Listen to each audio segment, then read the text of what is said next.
when it comes to the war in Iran, we have proven time and time again that MAGA have absolutely no clue what they're talking about. And in today's clip, we're going to see it once again. In today's clip, we are going to see Leland Vittert, who is a host on News Nation. He is also MAGA, get repeatedly schooled by Democratic Rep Seth Moulton, who is also a combat veteran, on Iran policy, Donald Trump's handling of the war, and even discussing about oil sanction relief mid-war as well. So as usual, let's watch the clip in full, and then I'm going to give you guys my thoughts and my commentary towards the end. Let's get into it. President Trump says Iran's peace offer is like a kid's wish list for Santa. Sovereignty over the Strait of Hormuz, demanding reparations for war. We know how much MAGA loves the word reparations, and no guarantees on nuclear weapons. So the Iranians are playing Trump, and Americans are still paying a small fortune at the pump.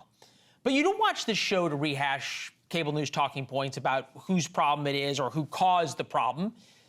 There's got to be some kind of solution put forth. President Trump's put forth the solution of strangling the Iranians economically for the next couple of months. At the beginning of this conflict, a vast majority of Americans said it was important not only to end Iran's nuclear program, but also disrupt their ability to support terrorism. Important goals.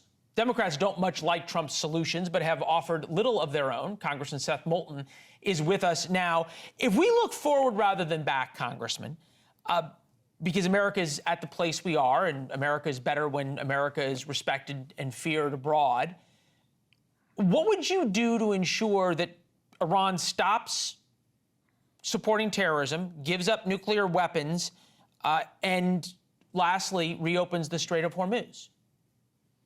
I mean, one of the most important lessons we've learned from these misbegotten wars in the Middle East, Leland, is that you have to have a plan to win the peace. Not just win the war, but win the peace. Sadly, Trump is not only losing the war, but he's losing the peace negotiations as well. And I'm going to say something shocking here. I agree with Bill O'Reilly when he just said what we need. We need a deal for intrusive nuclear inspections, and we need to reopen the Strait. Remarkably, that is exactly what President Obama handed Trump on his first inauguration. It's exactly what he handed him. He had intrusive inspections, and he handed the Iranians enough money, and the Strait was open. He handed the Iranians enough money to wildly increase terrorist activity around the Middle East, kill hundreds, if not thousands, of Israelis on October 7th. Okay, but where are we today? He handed them everything. Where are we today? I'm just saying, like, look, I'm trying to find common ground. You're saying Obama was the great statesman after handing the Iranians billions of dollars?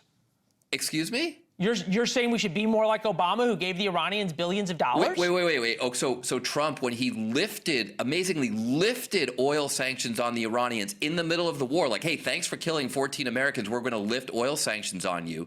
That alone gave them $15 to $16 billion. Right now, I mean, you can buy a lot of ballistic missiles from the Chinese for $16 billion that we just handed Iran in the course of this war. Okay, so don't talk about Obama actually got something for that money. Whether you like the price or not, Leland, hold on. Whether you like the price or not, Obama got something for that money. He got intrusive inspections. He got a deal that prevented Iran from ever having a nuclear weapon. And Trump's own first administration certified they were following the deal. Let's try to get into this decade of where we're at right now. Democrats don't like anything Trump's done. They didn't like his negotiations with Iran. They don't like the war with Iran. They don't like how he's treating the Israelis. What do you do right now to restore American deterrence and to reopen the Strait if it is not continuing to strangle Iran economically and potentially use military force against them? The only two options here at the end of the day, the only two options are to actually take over Iran to reopen the Strait. We're talking Iraq war again. Iran is twice the population of Iraq, so maybe 300,000 troops, since we all agree the 100,000 we sent to Iraq wasn't initially enough, because that would actually eliminate their nuclear weapons program, actually change their regime into a more peaceful regime, a Western-oriented regime, and actually reopen the Strait. But if you're not willing to do that, then at the end of the day, you've got to negotiate with the Iranians. So here's a first step. How about send some professionals to negotiate instead of real estate tycoon Steve Witkoff? Where is the Secretary of State? I mean, I would be embarrassed right now if I was Marco Rubio. There's a geopolitical crisis. It's causing major domestic problems with rising gas prices. And Marco Rubio's been sent to babysit Cuba? I mean, what is Marco going Rubio on with seems this, to be the most these popular member of the negotiations? administration right now. You're going to trash what Rubio I'm asking now? is, where are the professionals to actually negotiate a decent deal? You've got people who've negotiated with Iran for decades in the State Department. Why are they being sidelined? I don't think any. I think the reason there's new people is because the people in the State Department who are negotiating with Iran seem to be apologists for Iran.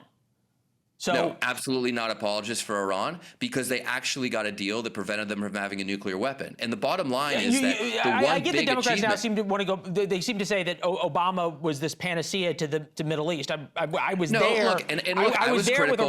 with Obama in the Middle East, and it turned into a complete disaster. The Arab Spring. Okay, well, first of didn't all, really work out. listen, Leland, don't forget that I've been on the ground in Iraq. I've seen Americans killed by Iranians. Yep. So don't question my concern about the national security threat that Iran poses. I just actually want to see us win.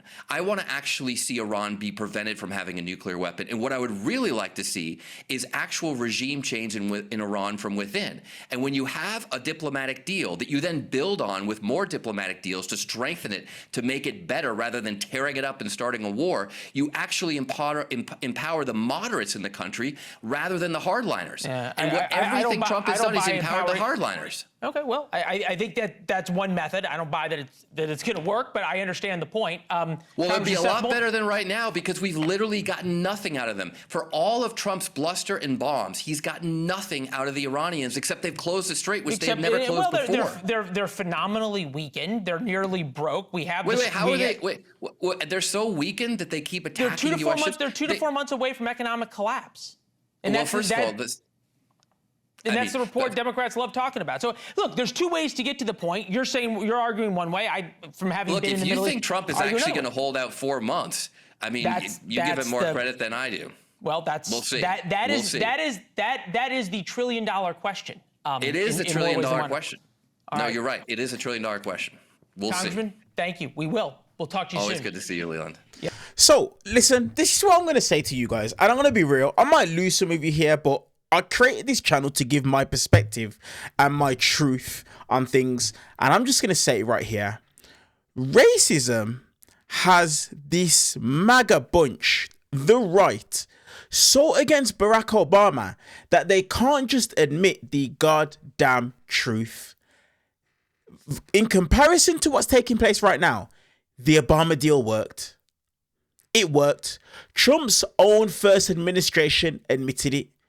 He tore up the JCPOA purely out of ego, and now Americans are paying for it. Not just Americans, even Brits all around the world with oil prices rising. People are paying for it because of Donald Trump's ego. It worked. It doesn't matter if you want to try and turn around and make comments like it sent him so much cash that they could do this, that, the other. Like you just heard Seth Moulton say, Donald Trump handed Iran $16 billion in oil sanctions relief in the middle of the war. In the middle of a war that America were losing. Now, imagine if Barack Obama had done the exact same thing that Donald Trump had done with this Iran war now. Republicans would impeach him. No questions asked. No back, no forth. They would have impeached him. They would have. The JCPOA, it worked. Exactly like you heard Seth say. I've gone away and I've done the research. It worked.